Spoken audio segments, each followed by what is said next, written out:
Welcome back, everybody, to the next session.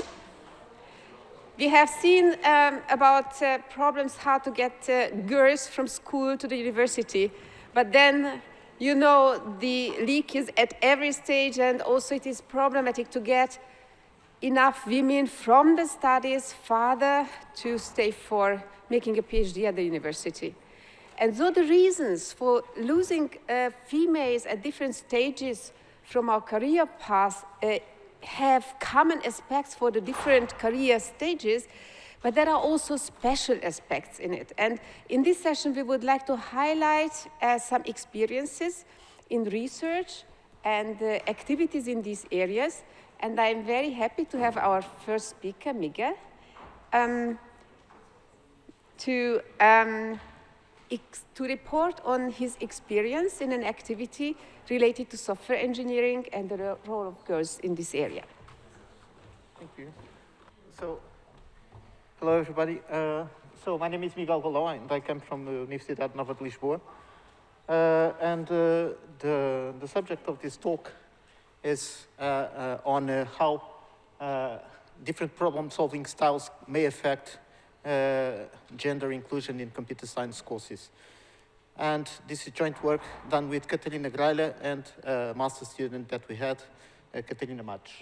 I'm sorry, the PowerPoint did mess a bit the style, but I hope it's okay. So the first insight that we need to think about is that people have different ways of solving problems. And that affects the way that they use the same software. So different people will have different strategies of using the same software. And this is something that we have observed in the past. And the individual characteristics on how people solve problems actually tend to cluster by gender. And this also is problematic because most software is designed by males. So naturally, when we design software, we tend to use the approaches that will work better for us. And because we don't have enough women designing software, this becomes problematic because this supports the problem-solving styles that men prefer. So there's this approach called GenderMag that was designed by a team in the US that has identified several facets of how we solve problems. So, for instance, we think about what motivates people to use software. So why would you use a new tech? What is the favorite information processing style that one uses when dealing with tech? How self-confident are you in your computing tech? Sorry, this is moving on its own. How confident are you on your ability to use the new technologies? What is your attitude towards risk? Do you tend to explore an application and try out the different things, even if you don't really need them or not? What are the ways that you prefer to use when learning a new technology? How do you interact with it? And this team from Oregon State created 3 personas. The first one is Abigail. PowerPoint is, sorry. And Abigail basically uses software to perform tasks. Why is this moving? The information processing style that she uses is usually comprehensive. Her computer self-efficacy is low, so she has low self-confidence on her abilities. The attitude towards risk is that she's risk-averse, so she uses only the basics of the software. And she is very process-oriented in the way she uses tech. Now, Tim, or Timothy, is motivated to use software because he has fun with it. His information processing style is very selective. His computer self-efficacy is high, so he has a very high confidence. His attitude towards risk is risk tolerant, and he loves tinkering with the software, so he likes to play around. Finally, in between Abby and Tim, we have Patricia, that is more or less in between these two characters. And maybe you have noticed that in these pictures, we usually have some pictures of men and women, because although these features are more, in the case of Tim, more common in men, and in the case of Abby, more common in women, this is not always the case. So, for instance, if we think about motivation to explore new technology, we see that most males there in blue tend to be like Tim, so about 68%, and only 10% tend to be like Abby. But there are still some males who behave like Abby in this respect. And this is true for any of those characteristics. So basically, what we are trying to understand, and this is just moving on its own, sorry. What we are trying to understand is, first, is that are women who enroll in computer science different than other women in general, with respect to these problem-solving styles? And we found out that yes, they are significantly more motivated than colleagues from other STEM courses, to use technology.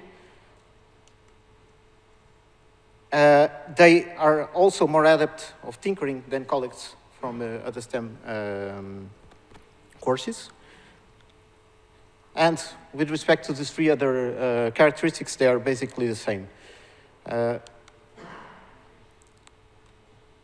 So if we enlarge this student, so these first slides that I was showing you were about young students, so the ones that enroll in the first year. But if we generalize this to the 5 years of the courses, then the differences are somewhat mitigated, but still they are more motivated to use tech, and still they have a more tinkering style in playing with software. So the next question that we asked was, to what extent are these problem-solving characteristics related to performance? And in this slide, we see that if we have, this is taken from a programming course, and groups with all women, all men, or mixed have pretty much the same performance. But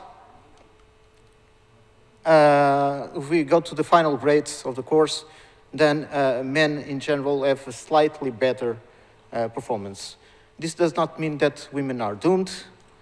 This actually has more to do with liking to tinker with the software or not. So people who prefer to tinker, regardless of their gender, tend to perform better. But again, this is not a curse, because some of the Abbies, as you might see on the left-hand side, are among the best performers. So you can be an Abbie and be still very good at this. It only happens that apparently our courses are better designed for teams than for Abbies. So the next question that we asked ourselves was to what extent did professors' problem-solving styles match those of students? So we had a survey with 129 computer science students and 16 computer science professors, and what we found was that students in general are more motivated than professors to use new technologies. Maybe, and just maybe because I have to look this, we need more detail for this, maybe this is a generation thing too, not just gender. Students also like to tinker more with the software applications than professors do, clearly. And on the other hand, professors have a higher self-efficacy, so we trust more on our ability to do things right with the software that we use. And we have a more selective information processing style. Again, this might be a question of maturity as well, not just gender. By the way, in this scale that you have seen in all these graphs, Tim is represented with 9, Abby with 1. This is just two ends of a spectrum. okay? It doesn't mean that being Abby or being Tim is better or worse. It's just a representation thing, okay? Because as you have seen, the best student that we had in that programming course was actually an Abby. So, concerning the attitudes towards risk, we are similar to our students in general. I'm closing to the end. So the next question that we asked was, are we shaping our students to be like us? And to answer this question, we picked that survey with the 16 professors, and we found that professors who have a lower self-efficacy, they tend to favor offline materials like books and autonomous search by students when assigning projects to them and asking them to learn about the new subject. With respect to learning style, professors who favor a process-oriented learning style rather than prefer to tinker with the software, they favor solving problems in classes with the participation of students. So they will ask for students to help them on the next step of the problem and do this systematically. And this is more frequent in process-oriented professors. And with respect to information processing style, people who have a more comprehensive information processing style favor more in the evaluation, comprehension, and application questions than others. Okay, and finally, sorry, this slide is buggy. Okay, sorry. All this data that I've been showing you was collected in the context of a master thesis by Catarina Matos. And we have a clear notion that we have only scratched the surface. There's a lot more to learn about this. So we have enrolled a few more students to help us out in this process. And the challenge that I would like to leave to this community, which I'm joining today for the first time, is that maybe we can leverage this notion of different problem-solving styles and make our teaching practices more inclusive so that we make it more appealing to the Abbeys in the world, okay? And that's it. Sorry about the problems in the PowerPoint. I hope you got.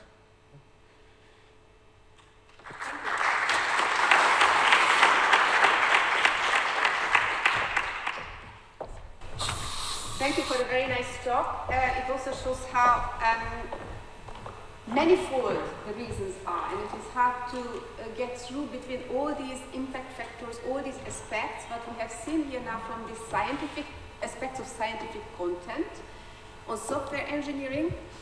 Oh, thank you. Are there any questions in the audience or online? Yes, please.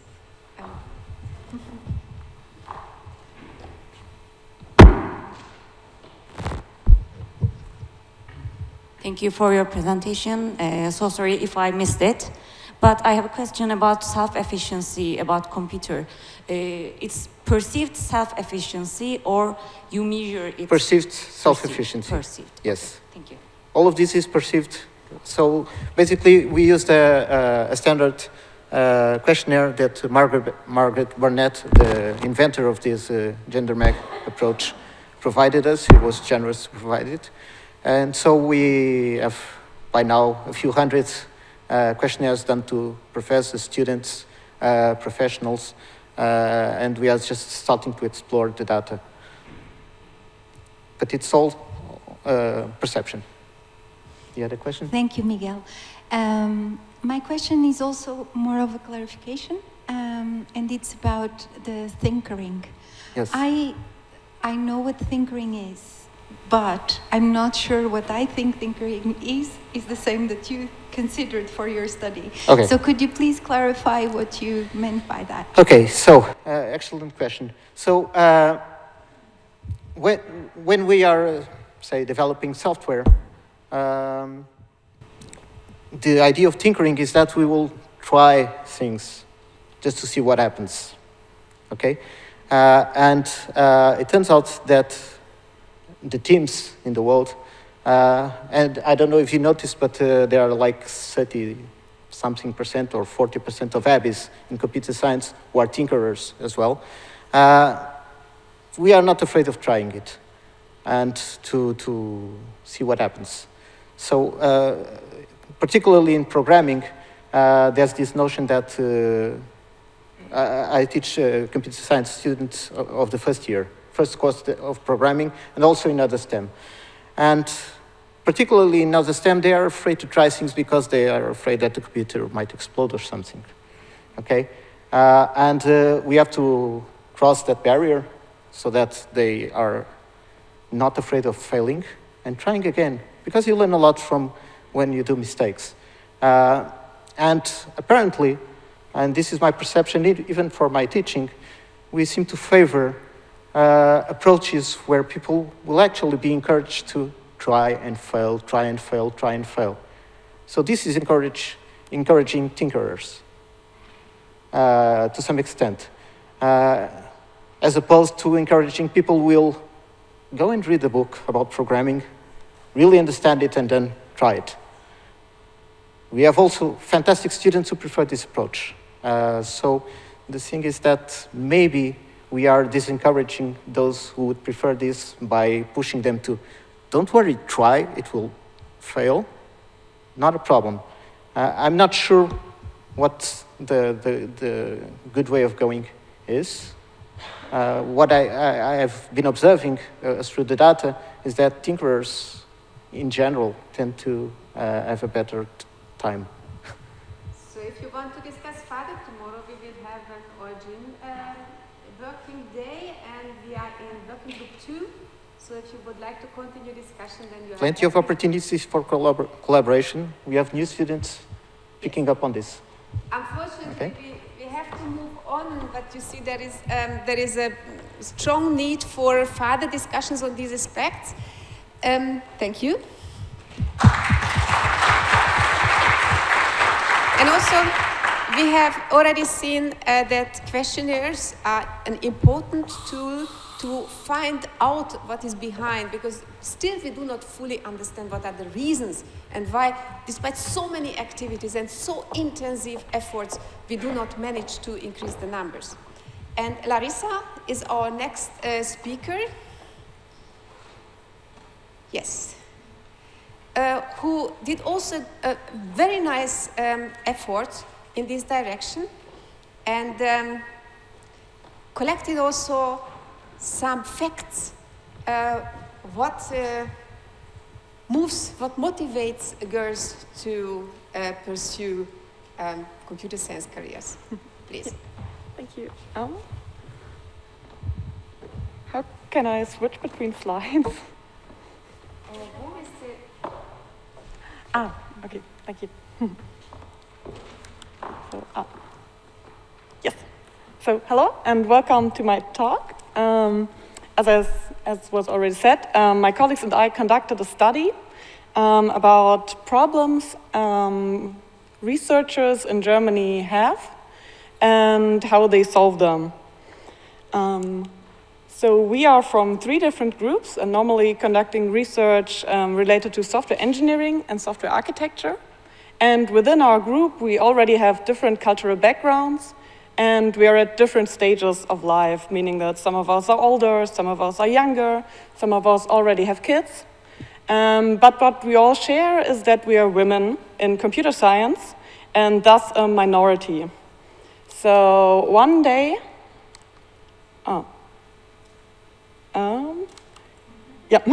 so one day in a meeting, we just came across problems that we had and talked about that, and then we wondered whether that is something all women in computer science have, or what are the most common problems of women in computer science research, and wanted to know more about that. But also we were interested in solutions women already found for that problems, to maybe learn from them or to be able to give some advice for certain problem solution strategies.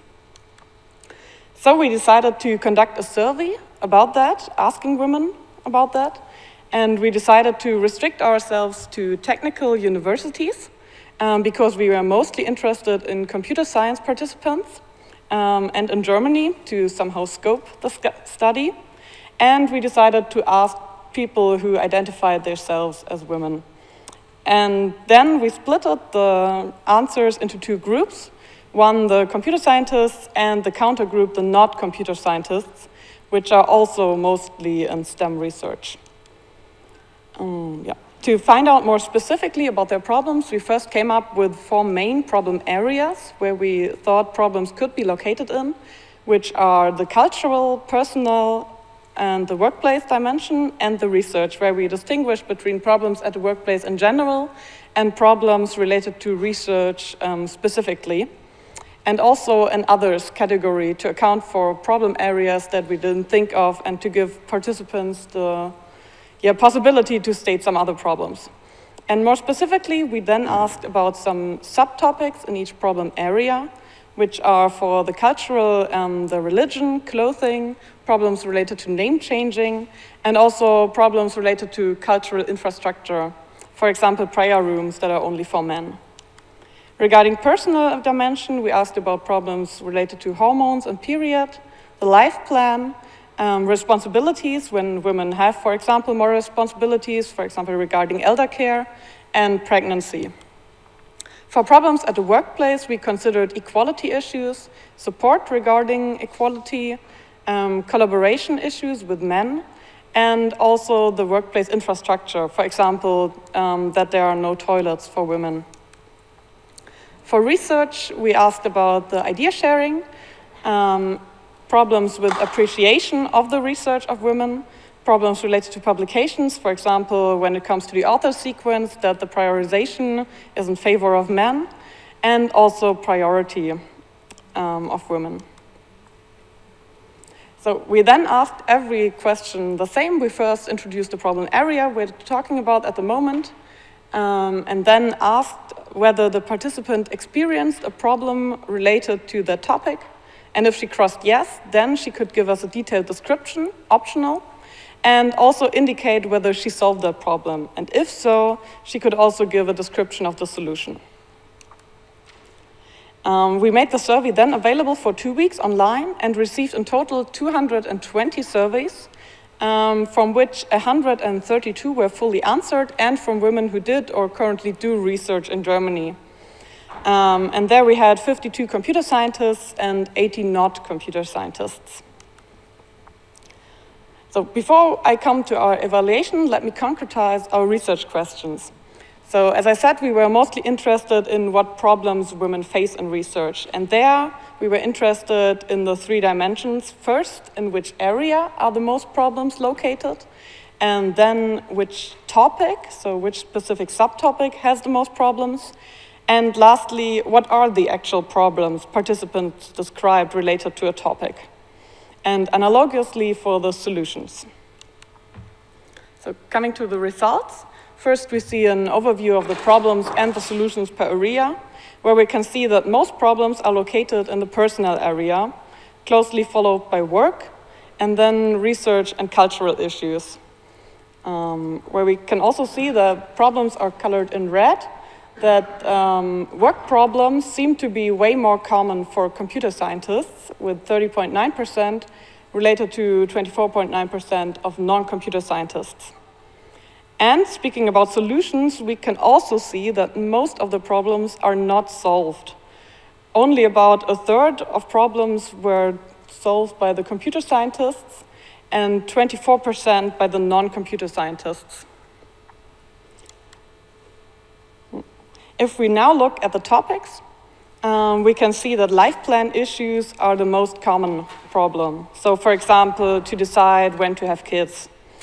And then followed by equality and the responsibilities topic for computer scientists.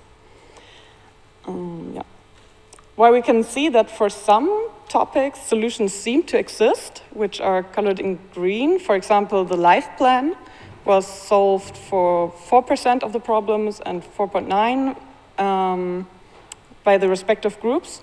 For some issues, there don't really seem to exist solutions, for example, regarding support or appreciation, where it would be certainly interesting to look further into why there are no solutions to that. So now to the third sub-question, what are the actual problems that were described? To gain insight about that, we actually read the answers and labeled them and came up with 37 labels, from which the label we assigned most was the parenting label. So again, a personal issue, and also family planning. So for example, one participant wrote that as a single mother, her colleagues expected her to organize her child, and even considered the time with her child to be like their hobbies. And another woman wrote that family planning is very complicated because there's so little job security. On the third place, then male communication followed, closely followed by undermining. So to explain, we gave the male communication label when there were problems in communication and collaboration with men, but it didn't seem so that men were performing intentionally against women. It was more their style of communication or some comments they made that weren't good, as opposed to undermining, where men intentionally performed against women.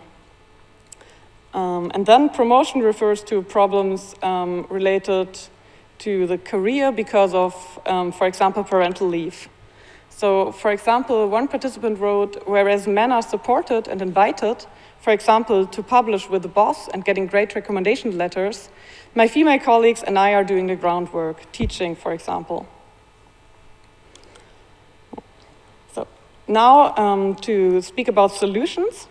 As I said, about a third of problems were described or were indicated as solved.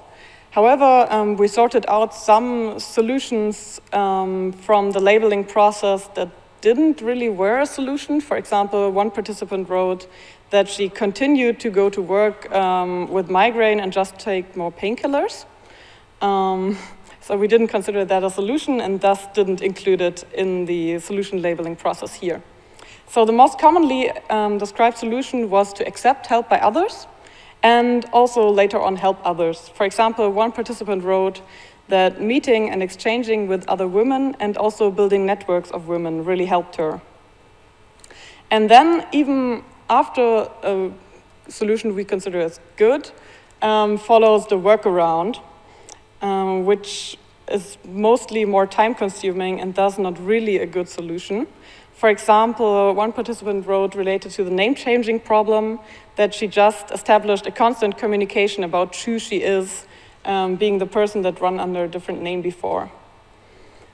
On the third place, we then have to strengthen the self-esteem, which also refers to adapting your behavior or communication.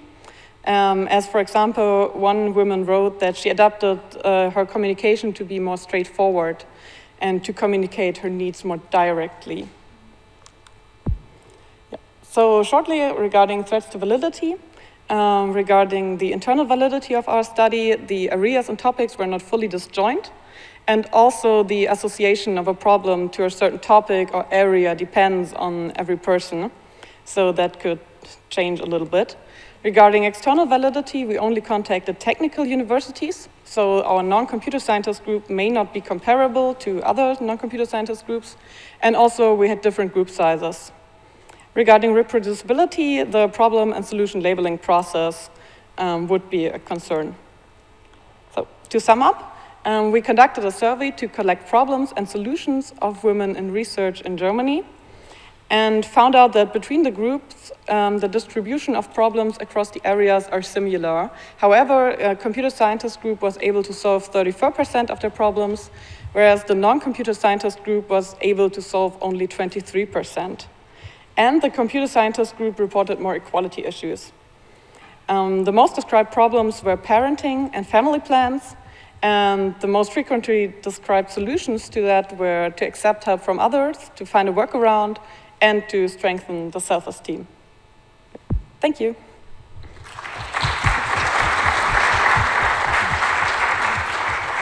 Thank you so much for the really interesting talk. It is a pity that we actually have now already over, but if there is any question for fast, then we could handle perhaps one or two. Yes, Ivica.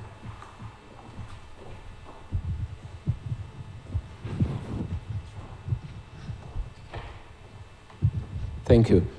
Have you seen this group of non-computer science students? They were from which area? Different or some specific, from biology or from physics or? Yeah, they were actually from different areas, though most of them are in the STEM area. So we only had, I think, 5 participants that were not located in STEM areas. Yeah. But all. Perhaps an online question? Yes, there's one question from Andri Ianou, and she asked if there are also data from Cyprus, because she's really interested in the data, as there is no reference at this point for her. Yeah, sorry. Yes, actually, we also published a study at this year's European Conference on Software Architecture, and we also have a Git repository containing all our survey data, which is also linked in the paper. And the paper has the same title as the talk. Super, thank you. Very good. I hope also that we can have your slides also from the previous talk to share, such that you can also have the data from the slides. So unfortunately, I think we need to go for the coffee break now. But also here, also Larissa will participate tomorrow in our group meeting. Yes, next session comes immediately, not the coffee break, exactly. So Larissa will be also with us today. Thank you once more for your talk.